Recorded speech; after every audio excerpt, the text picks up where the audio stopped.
Bhavnagar university Atal auditorium ખાતે વિદ્યાર્થીઓનો સત્કાર સમારોહ યોજાયો.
વાત કરીએ.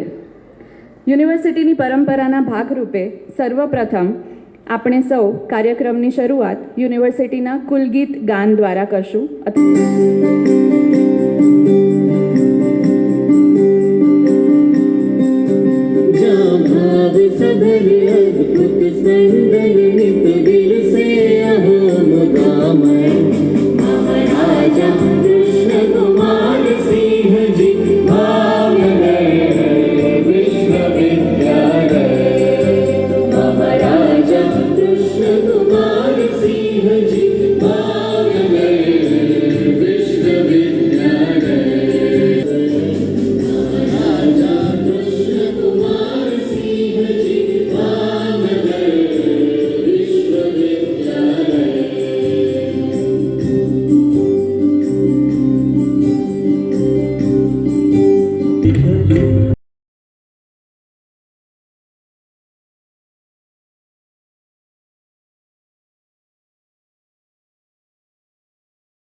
અત્રે ઉલ્લેખનીય છે કે આપણા કાર્યક્રમના મુખ્ય મહેમાનો માનનીય ધારાસભ્ય શ્રી સેજલબેન પંડ્યા, માનનીય ધારાસભ્ય શ્રી જીતુભાઈ વાઘાણી, આ કાર્યક્રમના અધ્યક્ષ માનનીય MM ત્રિવેદી, કાર્યકારી કુલપતિ શ્રી મહારાજા કૃષ્ણકુમારસિંહજી, ભાવનગર યુનિવર્સિટી, આપ ઉપસ્થિત રહ્યા છો તો આપનો હું હૃદયપૂર્વક સ્વાગત કરું છું. આ કાર્યક્રમના આપણા મહેમાન જયવીરરાજસિંહ ગોહિલ, માનનીય યુવરાજ સાહેબ ભાવનગર, આપને પ્રોત્સાહિત કરવા પધાર્યા છે. તો મંજીત મોહનસિંહ મિલુના સ્વાગત માટે હું શામદાસ આર્ટ્સ કોલેજના in charge principal doctor JB Gohil સાહેબને વિનંતી કરીશ.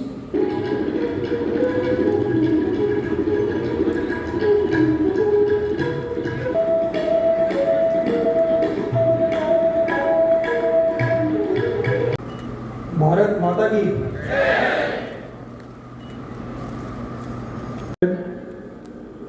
तमाम स्टूडेंट्स जो यूनिवर्सिटी के हैं और ख़ास तौर से चूँकि मैं NCC से संबंध रखता हूँ तो NCC के कैडेट्स आज यहाँ पर यूनिवर्सिटी की तरफ से जो स्थापना दिवस और जो अलग अलग क्षेत्रों में यूनिवर्सिटी के स्टूडेंट्स अच्छी परफॉर्मेंस कर रहे हैं, उनको सम्मानित करने के लिए ये जो आयोजन किया गया है, इस पर जो जिन जिन को सम्मान मिल रहा है, पहली तो मेरी तरफ से उन सबको हार्दिक बधाई।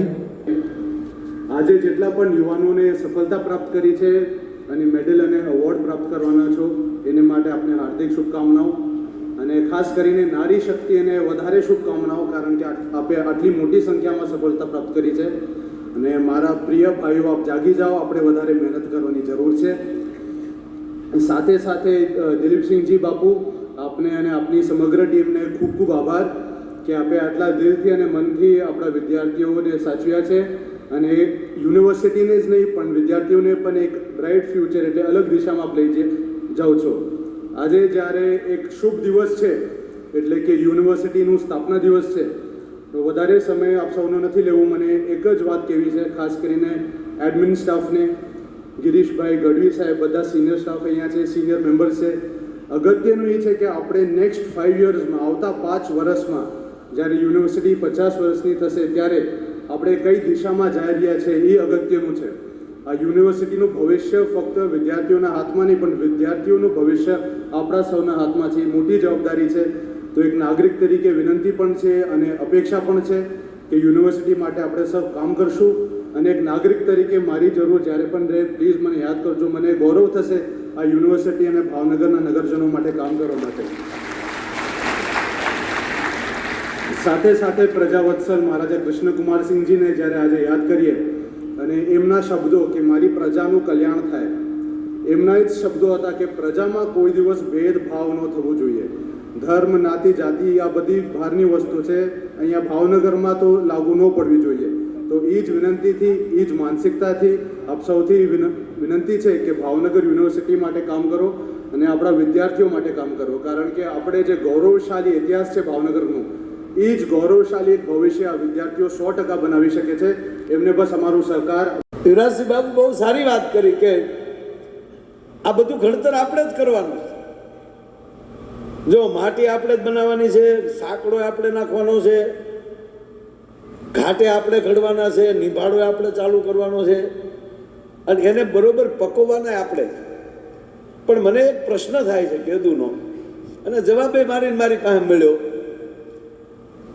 કે સોનું છે એ માટીનું સંતાન છે, ધરતીનું સંતાન છે. સુવર્ણ છે, સોનું છે, એ ભઠ્ઠીમાંથી જ એને પકવવામાં આવે છે. અને માટલું જે છે એ આ ધરતીનું સંતાન છે. એટલું જ વાઘાણી સાહેબ, એને પીડા એ નહીં થાય, એ પણ ભઠ્ઠીમાંથી જ પાકે છે. સોનું ભઠ્ઠીમાં જ પાકે છે, અને માટલું પણ એ પણ ધરતીનું સંતાન છે અને ભઠ્ઠીમાં જ પાકે છે. પણ સોનાના 100 ટુકડા થાય તો એની કિંમત ઘટતી નથી, અને મારું માટલું તૂટે એટલે એની કોઈ કિંમત રહેતી નથી. બે એક જ વસ્તુનું સંતાન, બે સરખી જ પીડા પ્રાપ્ત કરે છે. માટલા નહીં જેવી તેવી પીડા નથી થતી, એ પણ ભઠ્ઠીમાં જ પાકે છે, નિભાડામાં પાકે છે. તો સોનાના 100 ટુકડા થાય તો એની કિંમત નથી ઘટતી, અને માટલું તૂટ્યા પછી એની કોડીની કિંમત રહેતી નથી. એનું કારણ શું? ત્યારે મને જવાબ એ મળ્યો, પહેલા સોનું સોનું બને છે અને પછી એનું ઘડતર તો સમાજ કરે છે. પણ માટલું એક જ એવું છે, પાક્યા પહેલા તૈયાર થઈ જાય.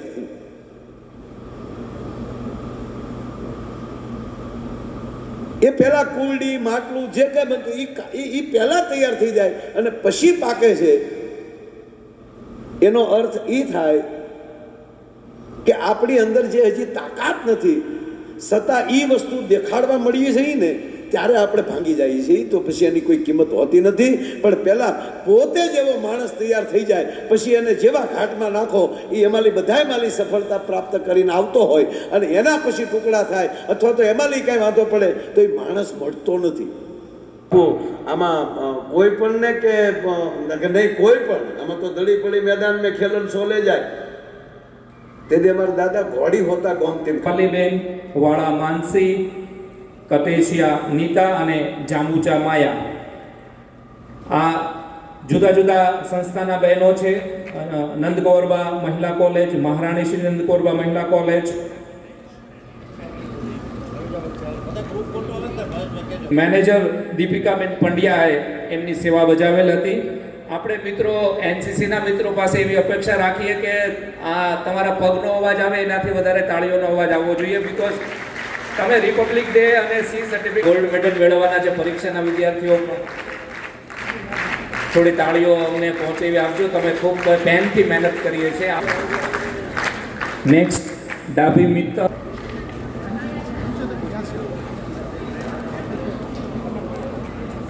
માં વિદ્યાર્થીઓએ યુનિવર્સિટીને ગૌરવ અપાવેલું છે. એની વિડીયોગ્રાફી થઈ હતી. આપણે એવું કહી શકીએ ટ્રેકિંગ કેમ્પમાં એઓએ યુનિવર્સિટીને રિપ્રેઝન્ટ કરેલ હતી. એમને Gohil Jayesh Kumar IS marks in MSc Physics, Vyas Hiral IS marks in MSc IT અને સુતરિયા ધ્રુવ IS marks in MSc. ખાસ કરીને આજે જ્યારે મહારાજા કૃષ્ણકુમારસિંહજી ભાવનગર યુનિવર્સિટી 45 સ્થાપના દિવસ છે ત્યારે ખાસ કરીને દિલીપસિંહજી, યુનિવર્સિટીના એક્ટિંગ VC સાહેબ, સમગ્ર એડમિન સ્ટાફ અને કમિટી મેમ્બર્સને આભાર. સાથે સાથે જેટલા પણ યુવાનો અને વિદ્યાર્થીઓએ ઇનામ પ્રાપ્ત કર્યા છે, સફળતા પ્રાપ્ત કરી છે, એમને અભિનંદન. અને માતાજીથી જ પ્રાર્થના કે જે પણ એમની મનોકામના હોય એમાં સફળતા પ્રાપ્ત કરે, પૂરી થાય અને ભાવનગરનું નામ અને પોતાનું પરિવારનું નામ બહુ આગળ લઈ જાય. Okay sir.